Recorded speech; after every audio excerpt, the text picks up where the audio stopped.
So I'm back after a bit of a hiatus from YouTube. If you follow me on Instagram specifically, you might have an idea of why, but yeah, I would love to say that the title of this video is clickbait, but unfortunately it's not. So at this moment in time, I don't know if I'm ever going to run again, which, when you kind of say it out loud, sounds a bit, just a bit sad really, but I'm going to quickly try and sum up where I'm at, because although lots of you might follow me for the training insights or the kit reviews or cracking the odd joke, it's not going to be happening like that for the next few weeks and months. Hopefully all that kind of good stuff will return. Maybe it won't. This might be the last video I shoot on YouTube. It depends whether I think I've got anything useful to say going forwards. Some of that might depend on you lot, but let's just rewind quickly so that, if I'm honest, I can just direct people to this video when they ask on Instagram mainly, because that's where the majority of my following is. Let's rewind to the end of last summer when I was training for the Pika Pika race out in Andorra. If you followed any of these videos, you'll have noticed that I was struggling with a little bit of an injury before that. I just had some lower back discomfort more than anything. It wasn't anything more than that. And went into that race after resting it, not 100%. It held me back a little bit, probably slowed me down more than I realised. But I got through it as much as I could. I was out there for 32 hours in one of the kind of most technical, challenging terrain you can maybe get. So yeah, at that point, I just thought I had a bit of an SI joint inflammation. That's what the physio had told me, and yeah, I went with that. When I got home, I had about a week or two of worsening pain, you'd call it, in my hip, in my glute, in my back. I just took it as more inflammation from the effort and sitting in the car for best part of a day to get home from southern France and all that kind of stuff. I rehabbed that the best that I could. So yeah, I was seeing regular physio, and yeah, things seemed to be moving in the right direction up until October. I was getting back to some running, nothing crazy. I was just doing some core work and some strengthening my hips and my glutes to support the SI joint inflammation. There wasn't a day that went past where I didn't have some kind of ache in my lower back though. Some days it would be a little bit worse, sometimes it would be like a 1 out of 10. But yeah, it wasn't really in relation to how much training I was doing, because that was quite low level.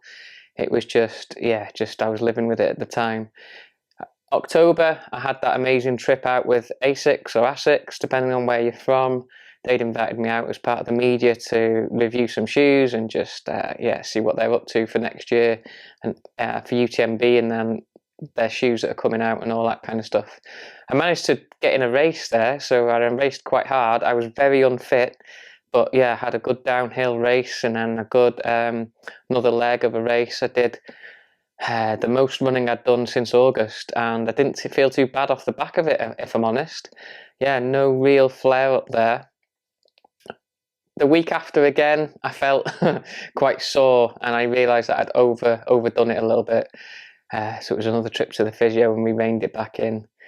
The week before Christmas, I'd got up to 2 weeks of solid training, what I would call back to my kind of normal training. Obviously not throwing myself into full reps and all that kind of stuff, but I'd done some speed sessions, I'd done some hill sessions, I'd done one long run of 90 minutes, and it was only after a bike session actually in the garage that I had a bit of a flare up. I'd call it a flare up, but it was more pain than I'd been used to, more in the glute, I imagine, like deep in that bum muscles. I couldn't lift my knee too well off the ground walking the week before Christmas. I remember going out for a few jars with the lads, and one of them commentating straight away, like I'm walking a bit strange, because I was limping. But it's Christmas, right? You're busy, you're doing stuff with family, doing stuff with friends. I was just taking the odd kind of anti-inflammatory, nothing crazy, and it kind of eased off through Christmas until 2 weeks ago today. I hadn't ran since that point, so I'd had essentially 2 weeks off running completely and cycling, the longest I've had off for a while. I took myself out for a walk because, yeah, it was when in the UK here it was freezing cold, -5 degrees, plus wind up on the hill where I live. So it was very cold. I was only out for 30 minutes, but I felt good after it. Went to bed as normal, and then even got up to the toilet at 2 a.m. that my wife keeps reminding me. No issue that I kind of remember. I went for my usual sit-down wee, too tired at that time of night, got back in bed. The kids woke us up as normal around 6, half 6, and I instantly realised something was wrong. It felt like my leg was on fire. I was rooted to the mattress. I couldn't even roll my pelvis or my hips over to get out of bed.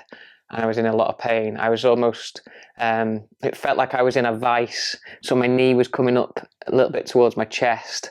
And I was stuck in that position, if I'm honest. If I tried to move it, it would just be a deep burning sensation all the way through the leg.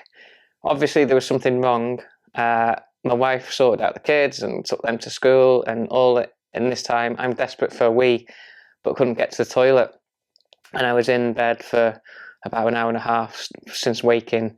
I finally kind of managed to maneuver myself out the bottom of the bed, crawl into the bathroom, almost in tears, if I'm honest, with the amount of pain, but also the realization that I don't know what's going on here with my body. Got to the toilet, managed to not kind of embarrass myself any further, and had a wee. That day, I thought we'd ring the GP to see what's the best option is, because I'm in extreme pain here. Couldn't move around the house very well at all. I got stuck on the stairs at one point. Yeah, I had a little bit of a cry just because I was in 10 out of 10 pain, but also I did not have a clue what was going on in terms of the fact that I'd woken up like that. So, yeah, obviously tired, a lot of pain, ended up in A&E that day. The GP said go to A&E.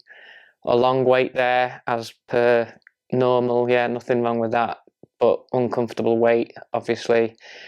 Managed to see a doctor. They did a few spinal tests, gave me some painkillers, sent me home and said book in with the GP tomorrow. Because obviously this issue had been ongoing, this SI joint inflammation, which we thought at the time, maybe it was, maybe it wasn't, we don't know. But yeah, I'd obviously had pain every day to a certain degree for nearly 6 months at this point, but I'd not gone to see the GP. So it was important that I went in and got myself into the system, whether that be for the painkillers, seeing a specialist, whatever it is. But I'd managed it with kind of private physio until then. So the GP again did some other tests. At this point, I'm using both crutches that I had from an old injury. Otherwise, I wouldn't have been able to make it into the surgery. Yeah, and again, just gave me some stronger painkillers and sent me home on the kind of indication that he's going to book me in for an X-ray. We agreed that an X-ray probably wouldn't show much, and it's an MRI that I probably needed. So, yeah, it was my opinion that then I'm just going to go home and almost sort the MRI out for myself. The problem with that is that you need your MRI interpreting by the right person. So, is that the GP? Admittedly by himself, but probably not. Was it a rheumatologist? Because I was thinking, oh, is this kind of some autoimmune thing at one point? Because very similar symptoms. Is it, is it what department in the hospital do I need it interpreted by, or do I go private? Anyway, my hand was kind of forced because the days that preceded that, this was only 2 weeks ago that happened, the pain starts to ease off a little bit. I get some movement back. The painkillers obviously help, and they're a hindrance, to be honest, because they would knock me out or I would be spaced out. It's just, I'm not used to taking painkillers. They were quite high strength, and they weren't doing my brain too much good anyway, to be honest. So as the pain started to ease off over the weekend, the biggest thing I started to notice is that I didn't have any calf function, basically, and my foot was not working properly. So take a typical heel raise that obviously I'm a big fan of and telling people to do quite a lot. I could not get my heel, imagine that's the floor, that is my foot, and this is the heel joint. I couldn't get it to there, never mind do a heel raise. Okay, I'll show you a little video in here or here if I can figure out how to do it. And it wasn't through the lack of willing, it wasn't because it was so painful, it wasn't because, I mean, it didn't even feel like weakness, there was just nothing. Yeah, so to me that adds up to, well, that is, there's no signal from the brain or the nerve that's above my pay grade going to whatever that is controlling that. Booked myself in to see a specialist spine physio. I know through reputation in Manchester, Harrison Ross. I'm in North Wales, so I booked in for Monday. That was a bit hopeful. There's no way I could drive on Monday, so they kindly rearranged it for the Wednesday. I did ease off enough in pain to drive myself there.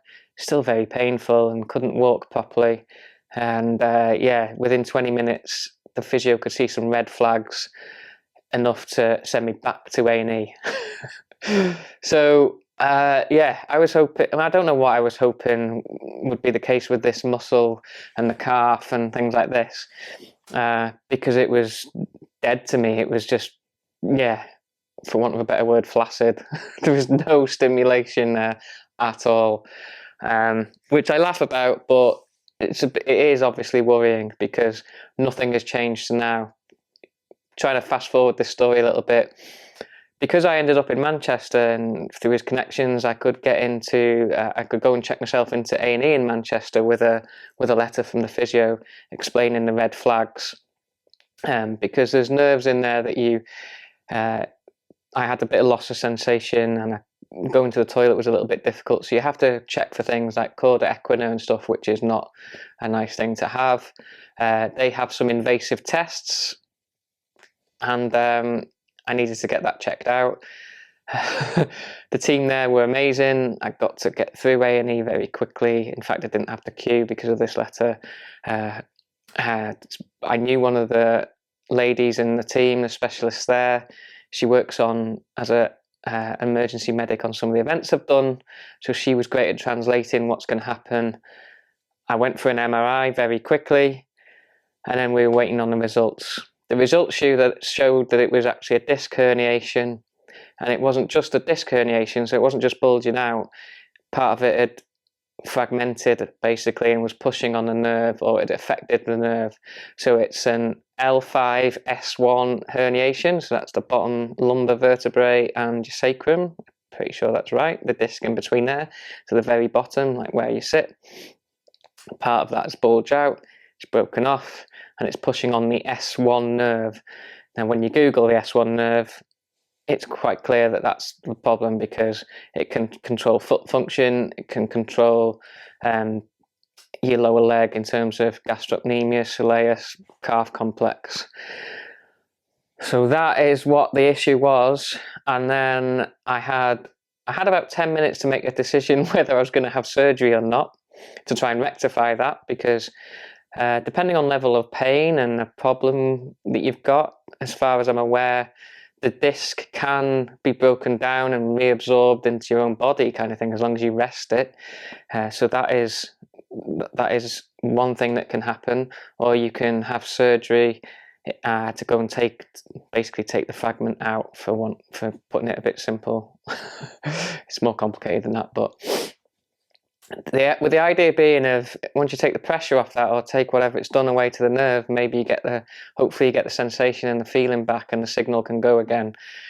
Problem with this is, obviously, spinal surgery has its own risks. It might work, it might not work, it might make it worse.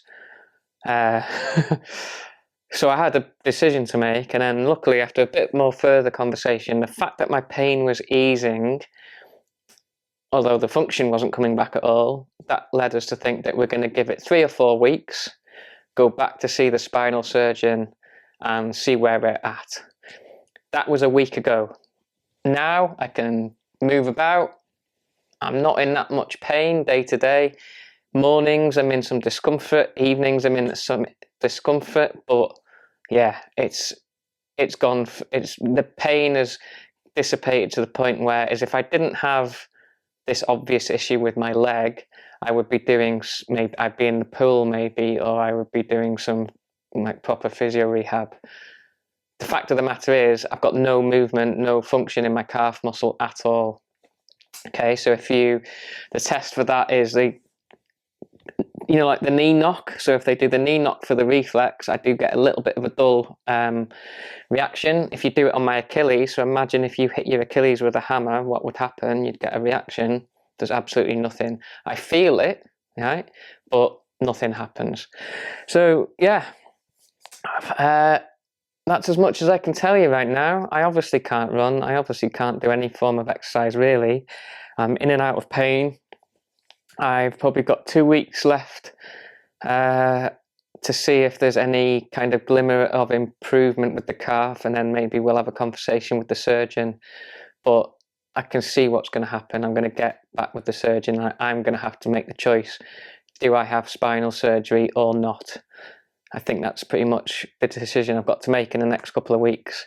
And it's the same decision as it was probably when I was in all that pain, because it might work, it might improve, it might not. There's the risk of complications. I've been back to see the specialist spine physio in the meantime. There are cases of this improving on its own over time, never a quick thing.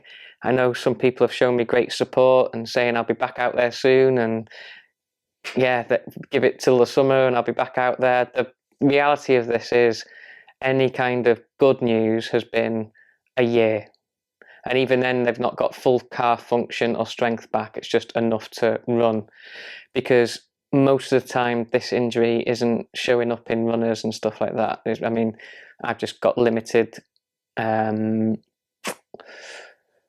case studies, call it, to draw upon for that. And I'll be honest, I used to train hard, race hard, run hard. Might not be as competitive as I was 10 years ago, but that's what I love to do. So yeah, obviously I would love to get back to that one day, but right now the worries are like, will I be able to play football with the kids? Will I be able to mess around with them like I used to, chucking them around, wrestling and all that kind of stuff? Yeah, because at the moment I can't function properly because of this leg. I don't know. So yes, although it's amazing that people want me to get back to running, and I would do too, I just want to function enough so that I can kick a ball with the kids or climb around at the park, that kind of thing. We've also got, some of you will have seen our new dog, Eric. He's only 4 months old. Like, I wasn't sure about getting a new dog after losing Fergie a year ago.